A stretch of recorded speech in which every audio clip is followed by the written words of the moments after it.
welcome to Berean Babes Be in the Know. I'm your host, Vale Chikuni. We begin.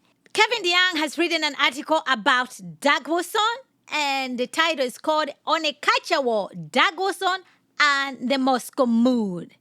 So, for those of you who might not know who Doug Willson is or who Kevin DeYoung is, okay? This is Kevin DeYoung and this is Doug Willson. Doug Willson is the senior pastor of Christ Church in Moscow, Idaho. Kevin DeYoung is also an elder at a Presbyterian church, and he's a council member of TGC, the Gospel Coalition. He put out an article and just according to him, so many people have asked him, what about Doug Willson? What about Doug Willson? So he decided he was just going to put out an article and write something, which he did. So Doug Willson is a very controversial figure. You either like Doug Willson or you hate Doug Willson. That's how things are, but he's aware of that issue. There's been quite a number of young people who are following Doug Willson for one reason or the other. So the article that Kevin DeYoung put out, there's so much, there was quite a lot of interaction as far as Twitter is concerned. I personally, one thing I actually do agree with what he wrote, okay? Doug Willson does use colorful language quite a lot, okay? I personally don't like it because I don't think a pastor should just be using that type of language frequently. I'm glad he's not my pastor, and my pastor does not use that language. However, they always come up like, oh, okay, Ezekiel used this. It's in the scriptures, which is true. Ezekiel was a prophet. Yes, it is in the scripture, but I'm not sanctified enough to be using that type of language. If they are, they can be doing so. So when another thing that I did agree with what he wrote in an article, there has been quite, especially on Twitter, okay? Some Christians think that they can behave anyhow on Twitter. Yes, people are just sinning, just a whole bunch of things that Christians shouldn't be doing, but it happens. What I have noticed, even Kevin DeYoung noted this, there is a lot of infighting amongst Christians, whereby you have good Christian organizations, and there's quite a lot of guilty by association, and people are just not charitable. I personally don't like it, and it's, Twitter, those things are going on quite a lot on Twitter. One thing that I did not agree with Kevin DeYoung in his article, he did talk about, he used G3 as an example together with the ERLC, the Ethics Religious Liberty Coalition of the Southern Baptist Convention. Meaning that all these are fighting the same culture wars, they're fighting the same battles. So why are people throwing stones at G3, throwing stones at the ERLC? I'm paraphrasing, of course. Well, the G3 and the ERLC parallel, okay? It's not the same thing. So, for example, we know the president of the ERLC, Brent Leatherhood, has no problem women deleting their own children in the womb. This is not what G3 stands for at all, just as an example. But I do agree with what he says, that people are not giving charity to other Christians who might be cultivating on another area, right? Like, people throwing stones. So to me, I'm like, okay, you know what? There's no way you can be putting some organization in the same basket. But however, especially G3 has taken quite some punches as far as Twitter is concerned. I'm like, you know what? These are brothers, okay? You might disagree with them one or two things, but, short of just kicking them out of the kingdom, to be quite honest. I personally don't like that. It's made Twitter ugly. So one thing that Doug Willson had said, he appreciates what Kevin DeYoung has done. It was a good critique. He's going to respond. And he urged anybody who wants to engage with Kevin DeYoung, they should do so charitable. They should do so well the way he has done. Well, needless to say, that's not what has happened. The other thing that I noticed, people kept saying, well, Kevin DeYoung, you are a council member of the Gospel Coalition. That's not you engaging with the material that Kevin DeYoung has put out. Engage with the material. Saying that Kevin DeYoung is a council member of the Gospel Coalition does not. That's not you engaging with the material. If you want to talk about that, about Kevin DeYoung, do so. Then just talk about that. But saying that is not engaging with the material. I thought Christians would know about this, but that's not what happened. Some have engaged with the material. We commend, but what I saw on Twitter was not it. All right, so what's my focus? What I want to talk about? Gabe put out a tweet, okay? Waterboy, cross-politic. He's a deacon at Doug Wilson's church. I do not think that he heeded the core of what his pastor said. This is what Gabe put out, okay?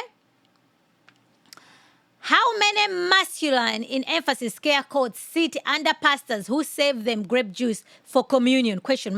Might as well save them a baby bottle with a nipple and milk in it. Where is this coming from? Okay, so this is what he has written, okay? This was his first tweet, Gabe, okay? He says, this whole Kevin DeYoung thing got me thinking. How many churches disobey God's clear command and save grape juice in communion to their people? Maybe that is why they can't swallow the punchier language that we are called to imitate found in Scripture. This is what Gabe has put out. So my question is, what does this got to do with Kevin DeYoung's article? Okay? If people are serving grape juice in their church, what does that got to do with using colorful language, this, that, and the third? It's nothing to do with it. Absolutely nothing to do with it. But this is the engagement that you're going to get, and this is the same thing that Kevin DeYoung is pointing to. So, to me, I was just like, no, this is not it. This is not it. You know, time out, time out. So, lucky enough, we have Pastor Tom Asko, okay? Tom Asko responded, okay? My concern is not about whether wine or grape juice should be used in the Lord's Supper. It's about this insistence that one disobey God's clear command if he doesn't use wine, and that masculine emphasis scare quotes men. So not only that, he continues, okay? Men who sit under pastors who serve them grape juice for communion are unmanly. Such pastors, he says, might as well serve them a baby bottle with a nipple and milk in it. While he provides a target-rich environment for hunters for foolishness and Pharisees, I object only to one point. I asked him for the source of that clear command. He replied with Matthew, calling attention to imperatives. His reasoning, since wine was in the cup when Jesus says, do this, that constitutes God's clear command that only wine may be saved. Okay? Besides the fact that his reasoning ignores Jesus' word choice for what was in the cup in Matthew 26:29, he takes the fact that wine was in the cup and that Jesus commanded us to drink it as a quote-unquote clear command of God that wine must be used in the sacrament. So, Pastor Tom Asko went on to pretty much, I'm not going to read it all over here, okay? But I'm going to leave the link so you guys should be able to see it, okay? And Gabe did not respond to Tom Asko's pushback, okay? And he put there, I'm working on a more detailed explanation. I appreciate your feedback, Tom. That's what he responded to. Well, you put your tweet out here, okay? Charging men, pastors, who serve communion, who use grape juice, in their communion, right? Not being masculine. So the opposite of masculine is what? They're effeminate. So you calling other pastors who are out there laboring for the work of the Lord as effeminate men because they are serving grape juice. I think that's way overboard. That's too much. You'd think that he would just issue an apology and that would be all, people will move on. No, he just doubles down. And when Tom Asko pressed on him He didn't even want, I think Tomasco was wise. I'm not going to go you using masculine. I'll leave it out. But show me where is the command, where is the command. Gabe was not able to produce the command. As a result, he just went on to say, I'm going to write more on this issue. I'm going to write more on this issue. So we're going to see what he's going to write, but everything still stands. Okay, everything still stands. This is the problem when you think that when people say something, all you have to do, you're just going to rush into using strong language. Strong language. And Tomasco called him out on it, and he actually said, this is foolishness. Dr. White called Gabe out on it as well, like, no, this is too much, which I appreciate for Tomasco doing and Dr. White for doing. And this is exactly what Kevin DeYoung is writing about. That this liberty of just using this strong language anyhow because you disagree with somebody on this thing, I think it's uncalled for, it's unnecessary. There's no room for it in amongst Christians. So if somebody can call other pastors who are called laborers that they are not manly, that they are not masculine, because they serve grape juice during communion in their churches, what else? Do you think that warrants that type of language? Because pastors are serving grape juice for communion? I say no. So people think that they can just be using whatever language else they want, and it's fine. There's nothing to see here. And when Tom Asko pressed on the hermeneutics, show me where this is coming from. Nothing. There was no answer.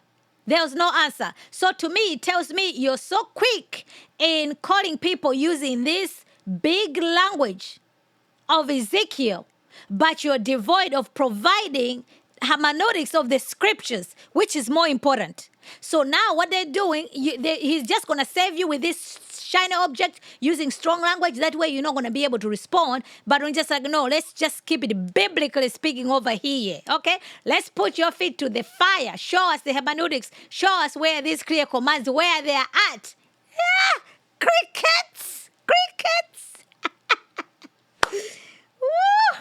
That's what happened. So let me know what you guys think about this whole thing. We're going to wait to see the response that he's going to put out in this so-called article that Gabe is going to produce. I, for one, do appreciate for Pastor Tom Asko for pressing on the important thing, biblical hermeneutics. Hashtag theology matters. Theology matters. So I'm so glad that there are pastors out there who know how to push back biblically, okay? So that was good. That was wonderful. So stay tuned. More coming this week. But yes, guys, let me know what you guys think. I'll make sure that I'll leave the links in the article below.